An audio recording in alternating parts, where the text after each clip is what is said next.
Hey Wolfpack, and welcome back. I hope all is going well, and I hope you enjoyed yesterday's video. Today, we're diving into There's Something the Parents Didn't Tell Me About the Kid I'm Babysitting by Hey Do Potato 23. But before we start, if you were trapped on an island, would you rather resort to cannibalism or die of starvation? Comment down below. I think I'd have to choose the latter, to be honest. With that said, whether you're sitting around a campfire, on the night shift, or even laying in bed, let my voice soothe your nightmares.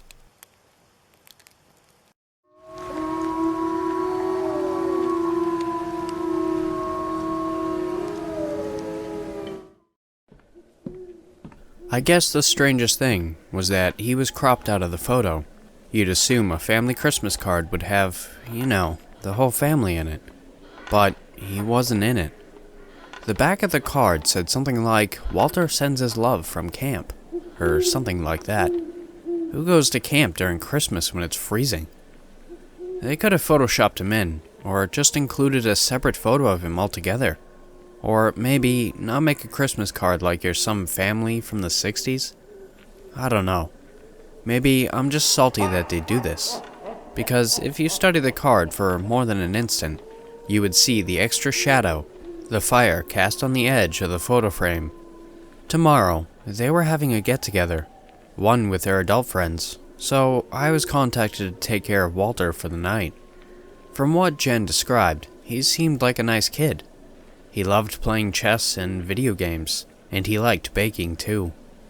I was too turned off by the weird Christmas card crop. I was, however, more than a little nervous by the fact that Walter's father, Mike, had a gun in the house. He had texted me yesterday, reassuring me it was locked away in a safe, and that Walter didn't know the code. He told me the code, though. I got there a few minutes before the parents were leaving. "Thank you so much for doing this, Sally," Jen said, as she put some earrings on. "We're excited for a night out." To be honest, she didn't look too excited. Mostly, she was worried. Jen pulled on her coat as Mike walked in with a dress shirt and khakis. "Thanks again, Sally. Remember all the stuff I told you. Eat and drink whatever you'd like and be safe. You're all gonna have a great time tonight," Mike said. "All? Two of us?" I asked. Mike chuckled. "Yeah, both of you, I meant." I smiled. "Thank you. I can't wait to meet Walter." The couple smiled awkwardly and looked down. "See you hopefully before 10. With that, they walked out into the snowy night. They didn't mention or even say goodbye to Walter. I sighed and walked into the kitchen. I figured Walter could come down when he wanted to. I didn't want to bother him. It was only 7 after all, so I had 3 hours to kill. My eyes went immediately to the liquor cabinet. I shrugged and walked over to it, browsing for a bottle to nurse. I picked one finally. Then, a quiet but aggressive voice came from behind me.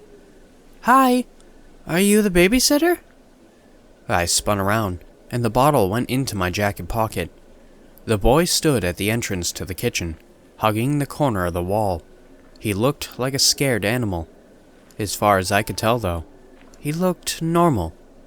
Why was he cropped out of the card? My heartbeat slowed down. "Oh my gosh. Hi, Walter. Yeah, I'm Sally. It's so great to meet you."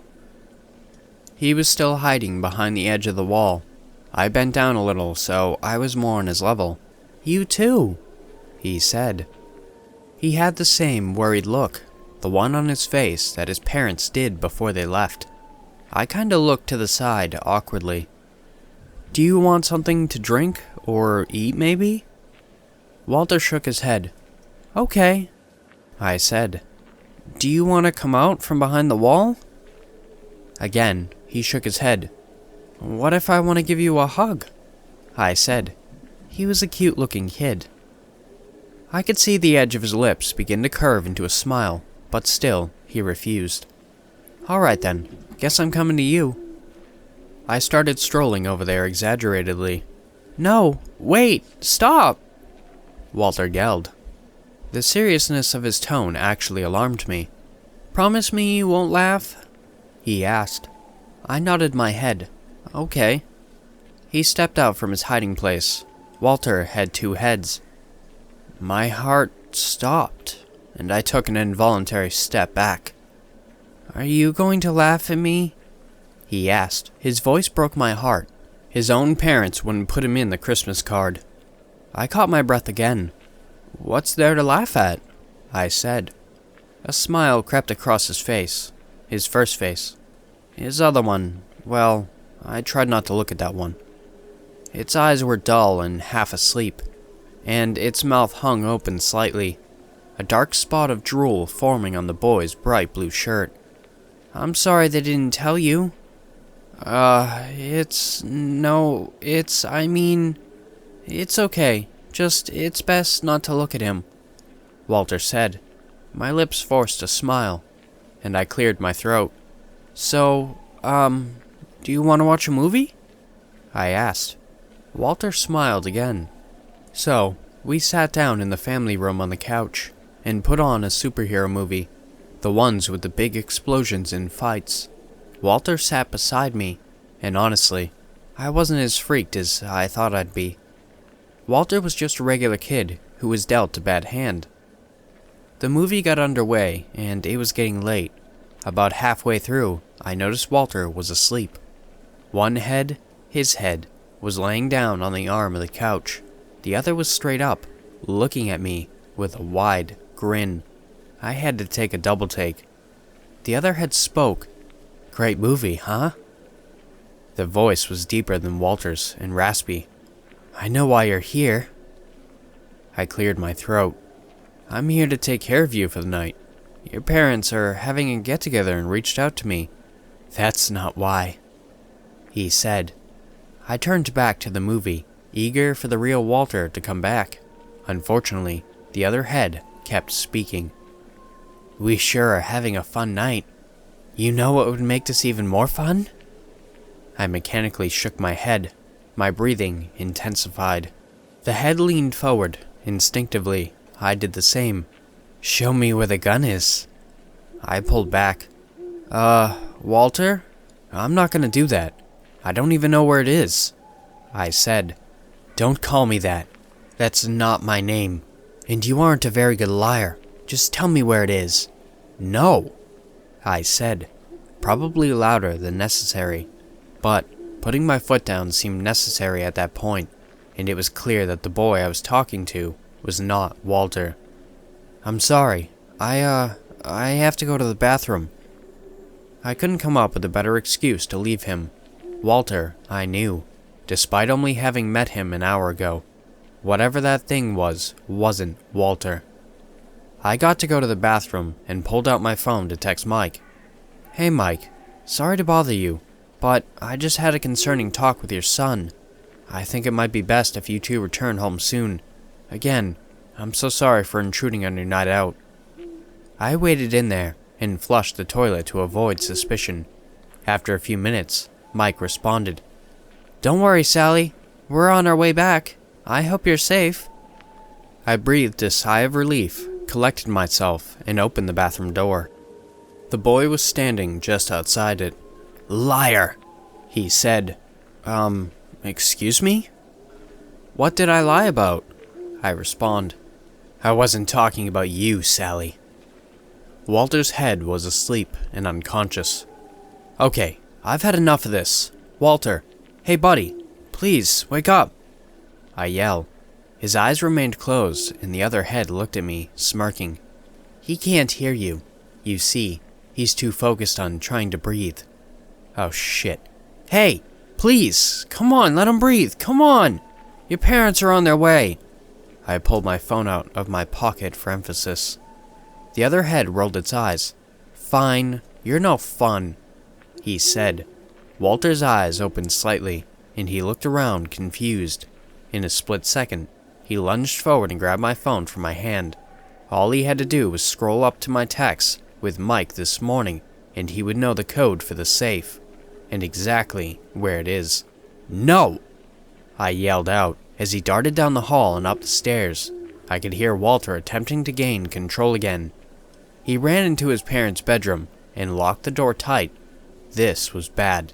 Extremely bad. I started banging on the door, yelling for them. I wasn't worried about me. There was silence on the other side. Then, a loud bang and a sharp sting on my forearm. I yelped, turned around, and barreled down the stairs. I could hear his sick footsteps following me. "Come on, we're just having some fun, right?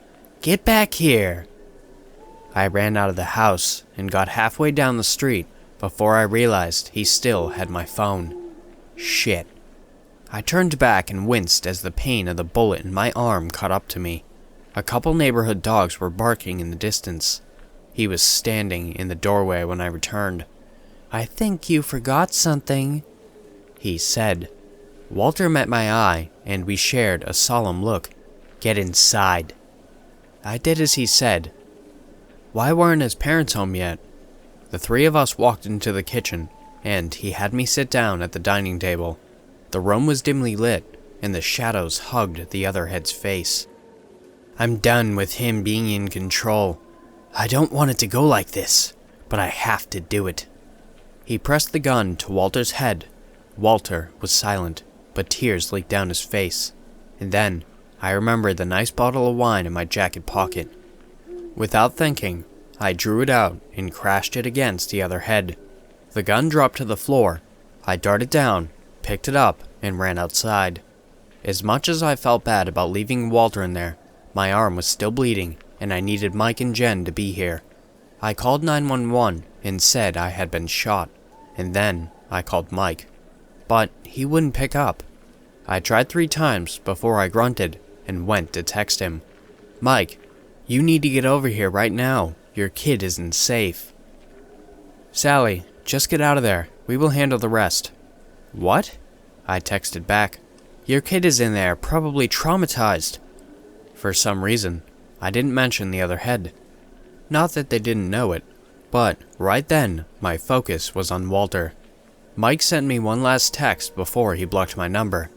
"I told you where the gun was for a reason." Thanks for listening, Wolfpack. If you want to submit your own story, the links for my email and subreddit will be down below. I've also created a Discord, so if you want to join that, the link will be in the description down below as well. Don't forget to like, share, and subscribe. And with that said, have beautiful nightmares, and I will see you next time.